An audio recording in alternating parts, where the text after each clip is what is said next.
Hello, আসসালামু আলাইকুম। কেমন আছেন সবাই? হঠাৎ করে দেখি যে একটা ওয়ারড্রোব ঘাঁটতে যেয়ে যে এই বালিশের খোলটা মানে এই এই যে কাভারটা এটা ছিল। তো আমার একটা পুরানো বালিশ ছিল, তো সেটার তুলাগুলা সেই খোলের মধ্যে ভরে দিলাম। এটা আম্মু আমাকে প্রায় খোল বানিয়ে দিত, কারণ বালিশের কাভারটা কেন বানিয়ে দিত, কারণ অনেক সময় ছিঁড়ে যায়। তখন আম্মু বলতো জাস্ট এটার মধ্যে তুলা ভরে দিবা, তাহলেই তোমার বালিশের কাভার হয়ে যাবে। তো যেহেতু আম্মু মারা গেছে, তো মনে হলো যে আম্মুর এই জিনিসটা আমি একটু কাজে লাগাই। আর এটা প্রথমে মনে করেছিলাম বালিশের কাভার, পরে দেখলাম যে না, আম্মু আমাকে একটা সুন্দর কুশনের কাভার বানিয়ে মানে কুশনের খোল বানিয়ে দিয়েছিল। তো সেটা তো এটা একটা লুঙ্গির কাপড়, যার কারণে ভাবলাম যে এটাকে একটা সুন্দর কাভার বানানো যায়।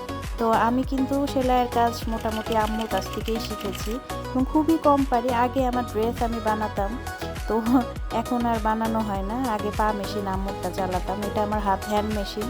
তো হ্যান্ড মেশিনটা খুব একটা বের করা হয় না। আজকে মনে হলো যে একটা বালিশ বানায়। আমার কাছে কোনো কাজই ছোট বড় না, কারণ সব কিছু থেকেই শিক্ষা গ্রহণ করা যায়। এবং এটা করতে আমিরা আমাকে যথেষ্ট হেল্প করেছে। যখন আমি তুলা ভরি বালিশটার ভিতরে, তখন আরাজ আমার সাথে তুলা ভরে দিয়েছে। আমি যখন কাপড় কাটি, তখন আরাজ অনেকটা হেল্প করেছে।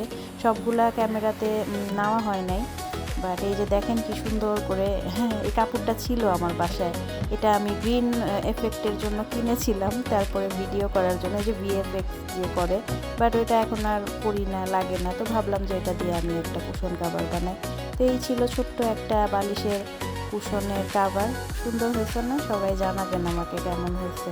আমার অনেক খুশি লাগতেছে। ধন্যবাদ সবাই।